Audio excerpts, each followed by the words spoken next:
Hi friends, मैं हूं शिवाक्षी। आशा करती हूँ आप सब स्वस्थ और प्रसन्न होंगे। आज की हमारी वीडियो करंट अफेयर सीरीज की अक्टूबर सीरीज की लास्ट वीडियो है। और वीडियो को स्टार्ट करने से पहले प्लीज हमारे चैनल को सब्सक्राइब करें और वीडियो को लाइक करें और फ्रेंड्स के साथ शेयर करना ना भूलें। चलिए let's get started. Starting with EV charging connector standards. तो ये है क्या? ये EV charging connector standards bureau of Indian standards ने अप्रूव किया है एसी और डीसी कंबाइंड चार्जर कनेक्टर को, जो कि स्टैंडर्ड है for electric vehicles like scooters, bikes and rickshaws जो इलेक्ट्रिसिटी से चलते हैं, उनके लिए एसी और डीसी करंट दोनों साथ में कंबाइन करके ये चार्जर्स बने, जिससे लोगों को आसानी हो। एम क्या है कि लोगों को आसानी हो, इंटर ऑपरेटेबिलिटी हो और रेंज एंजाइटी हो, कि मतलब लोगों को ये ना लगे कि फिर स्कूटर उन्होंने ली है तो उसके लिए अलग चार्जर, अलग से सारी चीजें करनी पड़े। बाइक ली है तो बाइक के लिए अलग, एक ही चार्जर है, उससे सारी बाइक्स या सारी व्हीकल्स ईवीज जितने हैं वो सब चार्ज हो जाएंगे। और ये इंडिया का फर्स्ट, मतलब वर्ल्ड का फर्स्ट इंटीग्रेटेड अल्टरनेटिंग करंट है एंड डायरेक्ट करंट है, जो कि एलईवीज को चार्ज करने के काम आएगा। और इसका एडवांटेज क्या है? जो सबसे बड़ा इसका एडवांटेज है वो तो यही है कि ये combined charging standards of interoperability पे काम कर रहा है। और सबसे ज्यादा एडवांटेज इससे होगा जो कंज्यूमर्स है उनको ईज ऑफ ईवीज हो जाएगा उनके लिए। Now moving onwards with this, DNA and face matching. So DNA and face matching में क्या है कि जो हमारे पुलिस स्टेशन है उन्होंने DNA and face matching system को अपनाया है। ये एक्ट पास हुआ था क्रिमिनल प्रोसीजर आइडेंटिफिकेशन एक्ट 2022 में, यानी लास्ट ईयर ये एक्ट पास हुआ है। और इसका यूज क्या है कि पुलिस स्टेशन में डीएनए और फेस मैचिंग सिस्टम्स के रिकॉर्ड रहेंगे, जिससे कोई भी क्रिमिनल हो या कोई भी सस्पेक्ट हो उसका हम तुरंत से जो कॉप्स हैं वो तुरंत से उसकी जांच कर सकते हैं। और ये जितनी भी प्रोसेस है उसको थोड़ा सा इजी और एक्यूरेट बनाएगा। तो ये इसका यूज है। और अडॉप्ट हुआ था ये, इस एक्ट को हम लोगों ने 2022 में अडॉप्ट कर लिया था, बट अभी 1300 पुलिस स्टेशन में ही इसको यूज किया जा रहा है। अभी भी इसमें बहुत सारी जगहों पे इसके इम्प्लीमेंटेशन बाकी है। अब थोड़ी चीज हम जान लेते हैं कि क्रिमिनल प्रोसीजर आइडेंटिफिकेशन एक्ट क्या है। तो ये लास्ट ईयर पास हुआ था। ये पुलिस स्टेशन और सेंट्रल इन्वेस्टिगेटिंग एजेंसीज के लिए है, जिसको अथॉरिटी मिली है, गवर्नमेंट ऑफ इंडिया ने अथॉरिटी दे रखी है कि वो कलेक्ट कर सकते हैं, स्टोर कर सकते हैं और एनालाइज कर सकते हैं फिजिकल और बायोलॉजिकल सैंपल्स। जितने भी क्रिमिनल्स हैं उनके फिजिकल एंड बायोलॉजिकल सैंपल्स को वो अपने पास कलेक्ट करके रख सकते हैं। जैसे इसमें क्या आता है, रेटिना है, आइरिस स्कैन्स है, ये सारे अरेस्टेड इंडिविजुअल्स के अपने पास सैंपल्स रख सकते हैं, कोई दिक्कत नहीं है। और इनकी नोडल एजेंसीज कौन सी है? इनकी नोडल एजेंसी है नेशनल क्राइम रिकॉर्ड ब्यूरो। उनके अंडर में ये सारा स्टैंडर्ड ऑपरेटिंग प्रोसीजर्स होते हैं। Now coming forward with Vikram rocket 1। तो ये किसने बनाया है? ये स्काई रूट एरोस्पेस के थ्रू बना है, जो कि हैदराबाद में एक स्टार्टअप है। और ये इनका सेकेंड रॉकेट है और ये फुली इंडिजिनस रॉकेट है। पहले इनका बना था लास्ट ईयर विक्रम एस, जो कि एक सक्सेसफुल रॉकेट था, जो कि नवंबर 18 में बना था।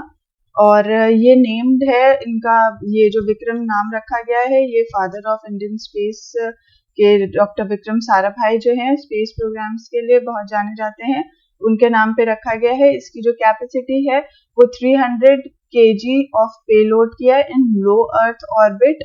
और ये all carbon fibre bodied rocket है, जिसका इसको मल्टी सैटेलाइट में भी प्लेस किया जा सकता है। ये रॉकेट सॉलिड फ्यूल रॉकेट है और इसकी जो टेक्नोलॉजी है वो रिलेटिवली जितने बाकी रॉकेट्स हैं उनसे सिंपल है। दैट मीन्स इसको हैंडल करना और आसान होगा, इसकी लॉन्चिंग और आसान होगी। और इसका जो इंफ्रास्ट्रक्चर है वो भी काफी मिनिमल दिया गया है, जिससे इसमें फ्यूल भी कम लगे। सी कुकुम्बर आप देख सकते हैं, ये बिल्कुल कुकुम्बर शेप का है। तो इसमें जो मेन न्यूज थी वो ये थी कि इंडियन कोस्ट गार्ड ने 4 लोगों को अरेस्ट किया है कि वो लोग इनका इलीगल एक्सपोर्ट कर रहे थे सी कुकुम्बर्स का। बट वो हमारे लिए उतना यूजफुल नहीं है जितना यूजफुल हमारे लिए सी कुकुम्बर है। तो ये जो सी कुकुम्बर है वो बिलोंग करता है काइनोडर्म्स के ग्रुप में, एनिमल ग्रुप होता है काइनोडर्म्स, उसके अंदर ये फॉल करता है। इनको इनवर्टिब्रेट्स कहते हैं, जो कि सी फ्लोर पे रहता है। अब इसका शेप बिल्कुल कुकुम्बर जैसा है, इनके स्मॉल टेंटिकल्स होते हैं और ट्यूब लाइक फीड्स होते हैं, लोकोमोशन एंड फीडिंग का काम करते हैं ये। इनकी 1250 स्पीशीज है टोटल, जो सी कुकुम्बर की स्पीशीज है। और ये फाउंड होता है, मतलब ये हर जगह ही ओशन फ्लोर में हर जगह मिल जाता है। मतलब ऐसा नहीं है कि डीप वाटर में मिलेगा या शैलो वाटर में मिलेगा, इसको बस मरीन एनवायरनमेंट चाहिए और ये वहां पे पाया जाता है। अब बेंथिक का मतलब क्या होता है, ये बेंथिक कहलाते हैं, और बेंथिक का मतलब होता है कि they live on ocean floor, इसलिए उनको बेंथिक कहते हैं।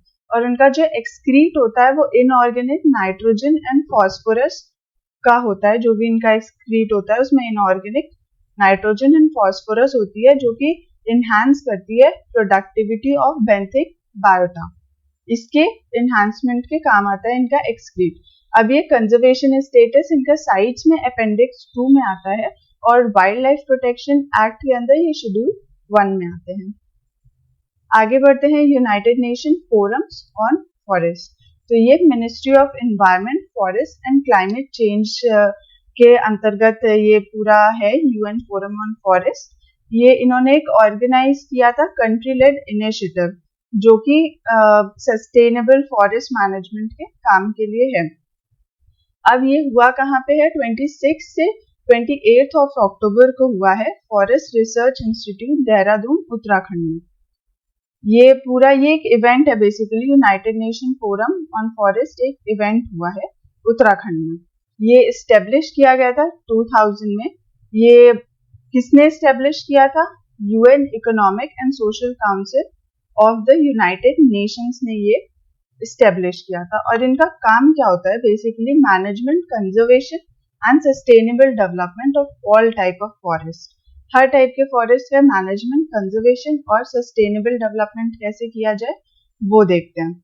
अब कंट्री लेड इनिशिएटिव के बारे में हम थोड़ा जानेंगे कि ये बेसिकली इम्प्लीमेंट करता है सस्टेनेबल फॉरेस्ट मैनेजमेंट और उनकी स्ट्रैटेजिक प्लान कि फॉरेस्ट का हम कैसे मैनेजमेंट करें जो कि सस्टेनेबल हो। और इनका काम है कि बेस्ट प्रैक्टिस शेयर करें अदर मेंबर्स के साथ भी कि कैसे सस्टेनेबल फॉरेस्ट डेवलपमेंट हो। और इंडिया एक one of the founding members था यूएन फोरम ऑन फॉरेस्ट का। Coming forward with Jamrani dam. So Jamrani dam जो है वो उत्तराखंड में है, और इसको अप्रूवल मिल गया है इंक्लूजन ऑफ प्रधानमंत्री कृषि सिंचाई योजना के अंतर्गत इनको इंक्लूड कर लिया गया है। ये सेवेंथ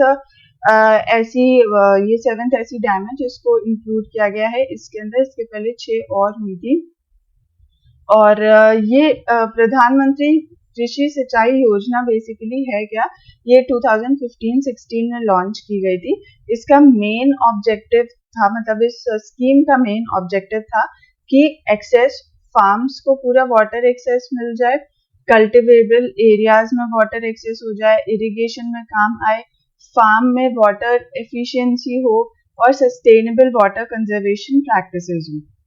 तो ये इसका मेन काम था। और ये जब जामरानी डैम इसके अंडर आ गया तो इसके बेनिफिट्स क्या होंगे कि उस एरिया में जहाँ पे वो डैम आया है वहां पे तो वाटर कंजर्वेशन और इरिगेशन में काम आएगा ही, साथ में यूपी के भी कुछ एरियाज जो हैं जो उनसे कनेक्टेड है उसमें भी ये सारी चीजों में काम करेगा। अब बेसिकली इसके कॉम्पोनेंट्स क्या है, इसके 2 कॉम्पोनेंट्स है, AIBP that is accelerated irrigation benefit programme, और हर खेत को पानी। ये 2 चीजें इसके अंतर्गत ही आ जाएंगी, और ये 2 स्कीम्स भी यहाँ पे हेल्प करेंगी कि खेतों में पानी जाए, वाटर कंजर्वेशन हो, फार्म्स में पानी जाए, इरिगेशन अच्छी हो। तो ये बहुत सारी चीजें एक साथ काम कर जाएंगी इसके इंक्लूजन से। सो फ्रेंड्स, आज के लिए हमारा इतना ही था। हमारी आपसे कल फिर मुलाकात होगी। तब तक के लिए be healthy and safe. Take care, bye bye.